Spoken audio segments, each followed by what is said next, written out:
has de fer. Notava que els ulls se li omplien de llàgrimes. Aguanta, no ploris. S'empassava aquell nus que li feia el pit i la va llançar a l'aigua amb molta força. No ploris, Sofia. Les llàgrimes són com la pluja, són necessàries. En lloc de contenir-se, les va deixar sortir. Benvinguts! Soc l'Anna de Santiago i avui us explicaré el conte de la força de les llàgrimes. M'acompanyeu? En un poble tranquil, envoltat de prats verds i muntanyes suaus, vivia la Sofia, una nena de 8 anys amb els cabells castanys i uns ulls verds plens de vida. La Sofia era una nena inquieta i somiadora. Li encantava jugar pel bosc, descobrir insectes amagats sota les pedres i dibuixar tot el que veia. Però últimament alguna cosa li passava. Quan se sentia trista o enfadada o fins i tot emocionada, notava que els ulls se li omplien de llàgrimes, però en lloc de deixar-la sortir, s'empassava aquell nus que li feia el pit. Sovint li deien: «No ploris, Sofia». Per això la Sofia s'esforçava en contenir-se. Quan es barallava amb el seu germà petit o quan algú li feia un comentari que li molestava, la Sofia sempre deia: «Aguanta, no ploris, no ho has de fer».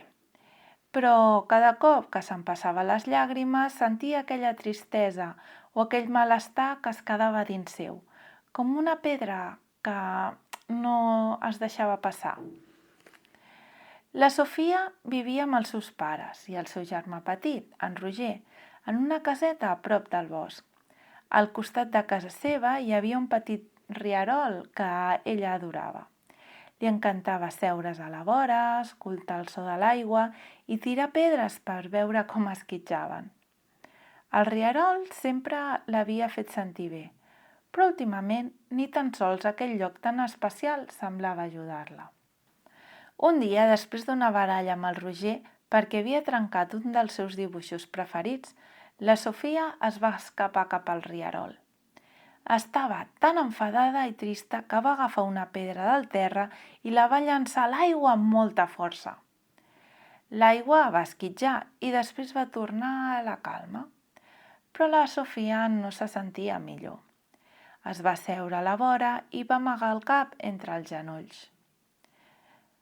Una veu una mica càlida i coneguda li va dir: «Sofia, què fas aquí sola?» Era l'àvia Pilar, la seva àvia preferida, que passejava pel bosc per recollir herbes aromàtiques. L'àvia es va seure al costat de la Sofia, deixant el seu cistell ple de plantes al costat. Res, només estava pensant. L'àvia Pilar la va mirar amb tendresa. «Saps? Quan jo era petita també em passava com tu. Sempre em deien que no havia de plorar, que havia de ser valenta i aguantar. Però un dia vaig aprendre una cosa que em va canviar la vida. Vols saber-ho?» «Digue'm, àvia, explica-m'ho». «Mira aquest rierol, sempre fluixet, sempre s'està movent. Però saps per què existeix? Perquè hi ha moments que plou. Sense la pluja aquest rierol no existiria i sense ell no hi hauria flors ni plantes al seu voltant. Les llàgrimes són com la pluja, Sofia, són necessàries. Quan plorem és com si estiguéssim deixant sortir el que portem dins i això ens ajuda a créixer, a netejar-nos i a fer espai per coses noves». La Sofia es va quedar pensativa, mirant l'aigua que brillava sota el sol. «Però si ploro, sembla que estigui trista o que sigui feble». L'àvia Pilar va agafar la seva mà amb suavitat. «No, Sofia, quan plores estàs sent valenta, estàs escoltant el que sents i deixant que surti. Això no és debilitat, és força. I saps què més? Plorar no només és per tristesa, també podem plorar d'alegria, d'emoció o fins i tot d'alleujament.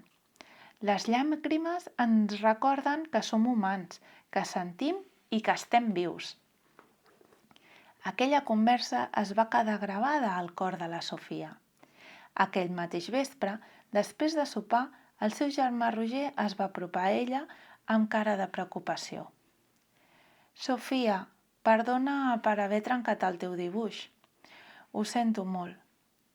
La Sofia va notar que les llàgrimes li pujaven als ulls, però aquesta vegada, en lloc de contenir-se, les va deixar sortir. «Està bé, Roger, gràcies per disculpar-te». I va agafar el Roger amb força i li va fer una forta abraçada. En aquell moment, la Sofia es va adonar que plorar l'havia fet sentir molt millor. Havia deixat anar aquella tristesa i ara se sentia molt més lleugera, com si una part d'ella hagués tornat a brillar. Després d'aquell dia, la Sofia va començar a acceptar les seves emocions.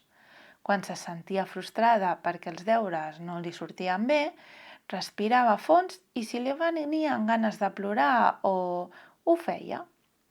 Quan una amiga li explicava una història trista, també deixava que les llàgrimes fluïssin. I fins i tot, un dia d'excursió, quan va arribar al cim de la muntanya i va veure aquell paisatge espectacular, es va emocionar tant que li van caure algunes llàgrimes. Ara, quan algú li deia «No ploris, Sofia!», ella responia «Plorar està bé, és el que necessito ara mateix». I així la Sofia va aprendre que plorar no és signe de feblesa, sinó una manera de cuidar-se. Les llàgrimes són com la pluja, necessàries per fer créixer les flors, per netejar el que sobra i poder donar vida al que és nou. I cada cop que es deixava sortir aquelles gotetes salades, sentia que el cor estava més en calma, com un rierol que flueix, lliure i sense obstacles. I fins aquí el conte d'avui. Moltes gràcies per escoltar-nos. Fins la propera!